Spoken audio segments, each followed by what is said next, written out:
Salut et bonne arrivée dans ce nouveau numéro d'Afrobiz News. Baby, tu es fraîche, oh. Baby, tu es fraîche, oh. Baby, tu es sweet, oh. Baby, tu es sweet, oh. Jamais touché ton cassava.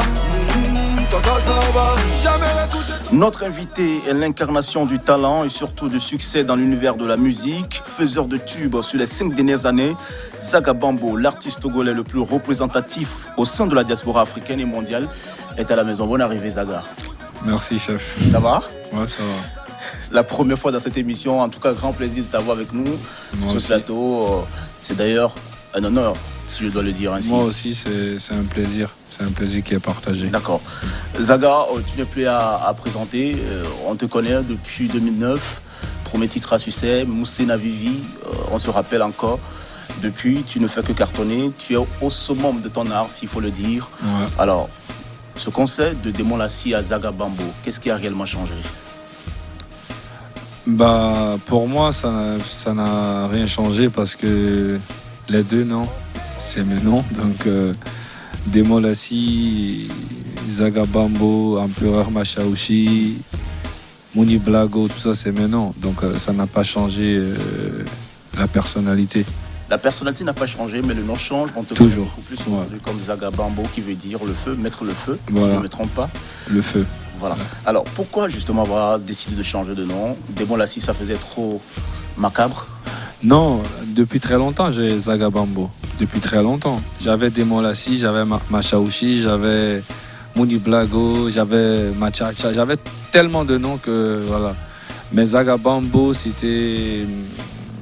En fait, quand je suis parti en France, et je voulais revenir avec un nouveau nom et un nouveau visage et un nouveau style, tout ça. Donc, je trouve que ça allait bien avec ma nouvelle personnalité. Et ça prend du succès. On peut dire. Zaga Bambo. Ouais, ça prend du Alors, succès. qu'est-ce que ça te fait souvent? Tu passes, surtout on parlera de ton périple sur Abidjan, où tu es très connu. Qu'est-ce que ça te fait quand tu passes et que tu sens que tu es très connu, finalement? Ouais, bah, tu sais, avec le temps, au début, ouais, j'avais la grosse tête, tout ça, mais maintenant, j'ai l'habitude parce que j'ai eu déjà le succès ici au Togo avant de voyager. Donc, aujourd'hui, pour moi, ça ne change pas grand-chose. C'est juste que ça me fait plaisir de savoir que ce que je fais, ça plaît aux gens et que... En fait, c'est en voyant mes fans qui sont contents, quand je passe, c'est ça qui me donne encore le courage de faire encore plus. D'accord. Voilà. Alors, on parle de ton parcours à Abidjan. Lorsque tu quittes le Togo entre 2010 et 2011, première destination Abidjan. Pourquoi Abidjan exactement? Abidjan, c'est l'une des capitales chaudes, voilà, on le sait, de la musique africaine. Donc, je me suis dit, et en plus, je connaissais beaucoup d'artistes comme les Yule Inter qui m'inspiraient beaucoup avec les Mewe et tout ça. Donc pour moi, c'était la base. Donc je devais aller là-bas pour apprendre encore d'autres choses. Et c'est pour ça que je suis parti là-bas. Et à Abidjan, tu rencontres de grands noms de la musique, de la scène, Bébé Philippe par exemple. Non, Bébé Philippe, on s'est vu ici. C'est pas là-bas. Ok. Philippe, mais à Abidjan, vous travaillez beaucoup plus. Ouais, c'est un ami à moi depuis très longtemps. D'accord. Avec Bébé Philippe, des sorties, des titres à succès, Chéri Coco par exemple. Ouais.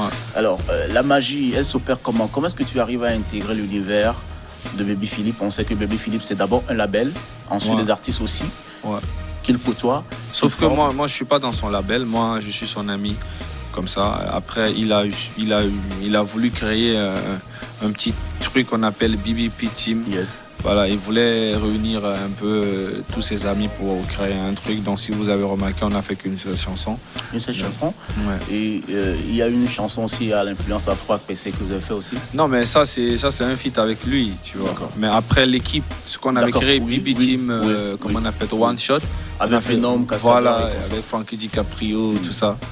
Et après, on a collaboré, on a fait plusieurs chansons, tout. Donc, en fait, ça s'est bien passé. Avec Baby, c'est un ami depuis ici, comme je te dis.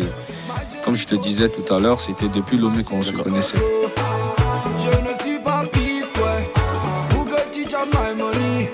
Je ne suis pas Eton, pour que tu chopes my money. Sorry, Mr. BBP, yeah. C'est vrai que j'ai de l'amour pour toi, mais ne prends pas pour un millionnaire. suis rapproché de toi, c'est pour une aventure sincère, ma coco. Tu sais que je n'ai pas les go, chérie coco. Tu veux la belle et me waroko. Tu m'as pris pour un gawa, mais laisse-moi te dire que tu ne m'auras pas une deuxième fois. Je n'ai pas de thune pour toi bébé, mais viens prendre câlin. Ma chérie Coco 2017, c'est la consécration totale, meilleur titre ou bien meilleure collaboration. En Côte d'Ivoire en 2007 au Prix Mud. Satisfaction et même en même temps reconnaissance. À ce moment, tu sens réellement que ta musique commence par impacter. Alors, bien sûr. Abidjan a été bénéfique forcément pour toi. Beaucoup même. Financièrement aussi. Financièrement, je gagnais très bien.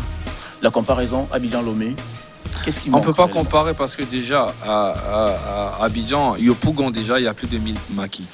Et des bars, des boîtes de nuit. Donc ça veut dire que si l'autre boîte t'appelle aujourd'hui pour une prestation, il y a l'autre qui va t'appeler. De lundi à lundi, il y a des prestations. C'est vrai que ce n'est pas vraiment des sommes considérables, mais c'est des petits trucs genre des 100 000, 150 000. Donc ça veut dire que si tu arrives à faire 10 concerts de 200 000 par semaine ou 300 000, tu te fais au moins une paye de 1 million ou bien de 2 millions. Donc ça veut dire qu'en Côte d'Ivoire, les artistes et la population ont compris qu'un artiste a besoin d'avoir un salaire tous les mois. Parfait. Voilà. Donc ici, à Lomé, c'est petit. Voilà. Quand il y a l'autre boîte de nuit qui t'appelle aujourd'hui pour un concert et tu fais un show là-bas, l'autre boîte là-bas va dire comme il a déjà été là-bas, moi je ne l'appelle pas ici, je vais appeler un autre qui n'a pas encore été de l'autre côté. Donc du coup, c'est petit, on se connaît ici à Lomé. C'est pas la même chose. Sauf que si moi j'ai bien gagné quand j'étais ici, mais c'était pas vraiment ça. Mais il faut aller à Sokodé, à Kara, à Takbamé. Faire des tournées. Voilà, il faut sortir de Lomé. Voilà. Et si on devrait voler quelque chose à Abidjan et implémenter à Lomé, ce sera quoi exactement dans l'univers du showbiz? Moi je pense que, par exemple, en Côte d'Ivoire, si tu fais un hit, tu vas bien vivre.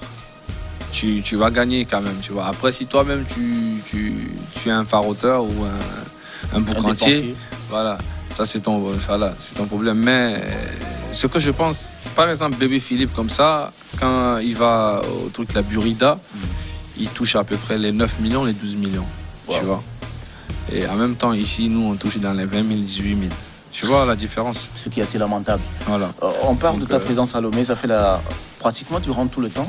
Depuis 2019, tu rentres tout le temps. Ça fait la deuxième fois que tu rentres à la maison. Ouais, ça fait pratiquement 10 ans que je ne suis pas venu au pays. Mais la dernière fois quand je suis venu, c'était pour le concert. J'ai même pas eu le temps de sortir. Et puis voilà. On va parler un peu de ce concert-là qui n'a jamais eu lieu. Ouais. C'était prévu le 17 août 2019. Ouais. Qu'est-ce qui s'est réellement passé officiellement? Tu évoques le décès d'Arafat DJ qui pouvait impacter le concert parce qu'il y avait aussi des noms de la musique ivoirienne qui étaient attendus. Mollard, également Baby Philippe.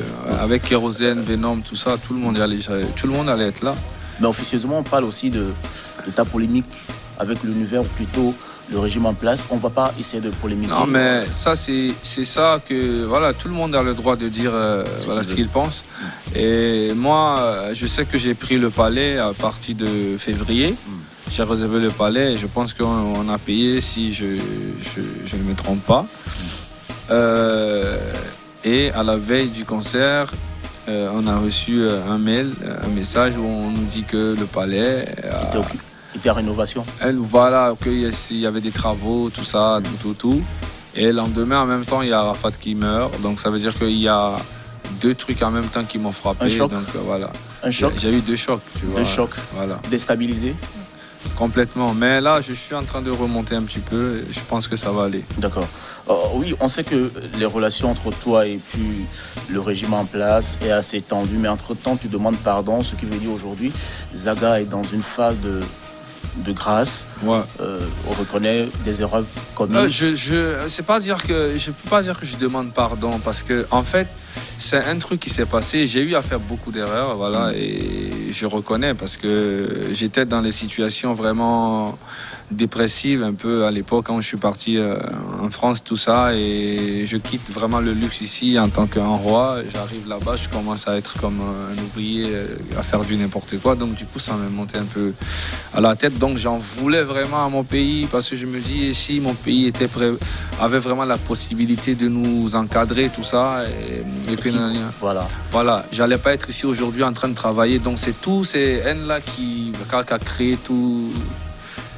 L'image que vous avez vue de moi, tout ça. Parce qu'aujourd'hui, moi-même, quand je vois mes vidéos aujourd'hui, comme je le dis, j'ai l'impression que c'est pas moi. Parce que quand je suis allé en Côte d'Ivoire, j'ai vu comment le régime et les artistes sont. Parce que là-bas, c'est complètement autre chose. Tu peux voir un artiste qui est avec Gbagbo, ou bien qui est avec Blé Goudé, mais quand le président est là, tout le monde, le respect total. Donc moi, je pense que je suis allé un peu loin et que c'était pas du tout ça. Donc la parenthèse est terminée, la parenthèse des polémiques. Aujourd'hui, tu non, pour moi, il n'y a plus rien. Il n'y a plus rien. Moi, aujourd'hui, même si j'ai la chance d'aller voir le président, son excellence, moi j'irai et puis je lui dirai ce qui ne va pas dans la musique et que nous, les artistes, on a vraiment besoin de lui pour que, voilà. D'accord. Alors, à Lomé, actuellement, tu es arrivé, ça fait 2 semaines. Qu'est-ce qui est prévu des sorties, des titres que tu dois préparer forcément avec des arrangeurs ici, mais au-delà, qu'est-ce qui est prévu? Actuellement, je suis en train de préparer mon album.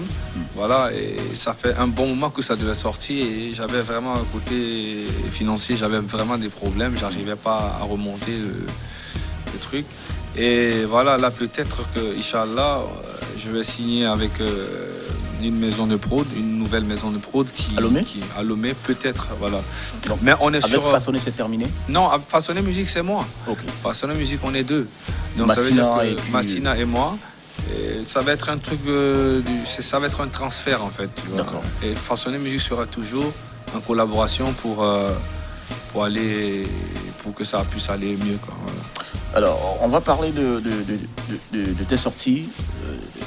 Zagabambo, c'est des titres comme Tassaba, Piment, des chansons comme Chéri Coco. Le plus gros succès, là, cette chanson que toi-même tu kiffes la plus, c'est laquelle? Pour moi, c'est mes enfants, donc je les aime tous. On parlait de quoi? Des chansons? Les chansons, c'est mes enfants pour moi. Ok, super. Mes chansons, c'est mes enfants. Il n'y a aucun enfant qui porte un intérêt particulier? Tu peux pas choisir entre tes enfants. D'accord. Alors, tes relations avec les artistes du pays au Togo, entre-temps, tu lances un challenge au temps fort de la crise de la pandémie du coronavirus, le Zaga Challenge, qui a eu énormément de succès. Ensuite, il viendra aussi une collaboration avec les jeunes talents du pays, Opona Tititi. Sur la même chanson, on retrouvera des grosses pointures de la musique togolaise. Aujourd'hui, tes relations, elles sont bonnes avec les artistes? Oui, moi j'ai une bonne relation professionnelle avec tous les artistes parce que je n'ai pas de problème personnel avec qui que ce soit. Quand il s'agit du business ou de collaborer et gagner de l'argent, moi je suis prêt. On te voit tirer souvent à boulet rouge sur certains artistes. Ouais, mais tout ça fait plus. partie du système. Voilà. C'est juste pour créer une visibilité. C'est une vision que j'ai eue depuis très longtemps. Les gens n'ont pas compris. Mais aujourd'hui, je vois qu'il y a beaucoup d'artistes qui ont compris qu'il faut quand même un petit buzz derrière. Mais il ne faut pas abuser aussi. Voilà. Parce que moi, j'ai eu à abuser plusieurs fois et je vois les conséquences aujourd'hui. Donc, voilà. Mais la vision, c'était pas une mauvaise vision. C'était une vision de créer une bonne visibilité aux artistes en global. Un artiste que tu portes particulièrement dans ton cœur au Togo? Au Togo, si tu moi j'aime beaucoup Yaya Lélé. Yaya Lélé. Ouais. Pourquoi? Parce que pour moi, franchement, c'est la meilleure chanteuse pour moi au Togo. D'accord. C'est une chanteuse que... Là, je parle, là, j'ai des frissons, regarde. Yaya Lélé, pour toi, c'est l'artiste idéal. C'est la légende pour moi. La légende. Ouais, la légende vivante. Ouais. Le nouveau concept que tu développes, l'afro AKBC. Ouais. Qu'est-ce que c'est? C'est un mélange de high life avec AKBC. Voilà, AKBC, vous savez très bien que ça vient de Palimé. Oui. Donc, Palimé, une ville que tu connais très bien. Ouais, j'ai grandi là-bas, j'ai tout fait là-bas. Et voilà. Et voilà, j'ai voulu faire plaisir un peu à mes gars de Palimé et puis tout ça. Voilà. D'accord. Alors, Baby Philippe ou Anabit? Les deux, c'est vraiment des amis pour moi. Très bien. C'est très bons amis. Zaga, l'interview ne dure que 15 minutes. En tout cas, tout le plaisir a été pour nous de t'avoir sur un plateau, mais on te proposerait en termes de clip vidéo. Qu'est-ce que tu nous proposes pour terminer cette interview? N'importe quel. De toi? De moi? Oui. Je dirais, ouais. Piment, Tassaba, Chéri Coco. Je dirais Zouglou Zaga. Zouglou Zaga, en clip vidéo. Ouais. Alors, on pense te retrouver très bientôt encore à la maison. Pourquoi pas le retour inédit de Zaga Bambo au travers d'un concert. On te souhaite tout le meilleur. Merci beaucoup. Merci d'être passé sur notre plateau. Merci. Mesdames et messieurs, on se sépare justement en extrait de clip vidéo. Voici pour vous Zaga Bambo, le titre. Zouglou Zaga. Zouglou Zaga, excellent suite de nos programmes. On se retrouve la semaine prochaine, toujours avec le même plaisir. Mori le Mola, Samuel Etofis, Ahmed Bakayoko, Président Soro Guillaume, Project Music. Loué, nous on veut danser oh. Loué, on s'en fout de tout ça là-haut. Loué, comique premier. Loué, nous on veut danser oh. Loué, on s'en fout de tout ça là-haut. Loué. Allez Rakata Kotunga, Rakata Kotunga, Rakata Kotunga, Rakata Kotunga. Kutunga, Rakata Kutunga, Rakata Kutunga, Rakata Kutunga. On dit Zagao, il ne sait pas chanter, il ne fait que crier. Sur Face Magazino, on partage ma photo. Les gens viennent commenter, commentaires des bandés cons. Ils disent que je me tiens, même si je me tiens. Est-ce que c'est ton problème? Non, c'est ton problème. Non, je dis c'est ton problème. Non, c'est ton problème. Non, je dis c'est ton problème. Non, on dit Zagao, c'est un fumeur de Cali. Même si je fume Cali, est-ce que c'est ton problème? Non, c'est ton problème. Non, je dis c'est ton problème. Non, c'est ton problème. Non, je dis c'est ton problème. Non. Loué, nous on veut danser oh. Loué, on s'en fout de tout ça là-haut. Bini, le Panaméen. Loué, nous on veut danser oh.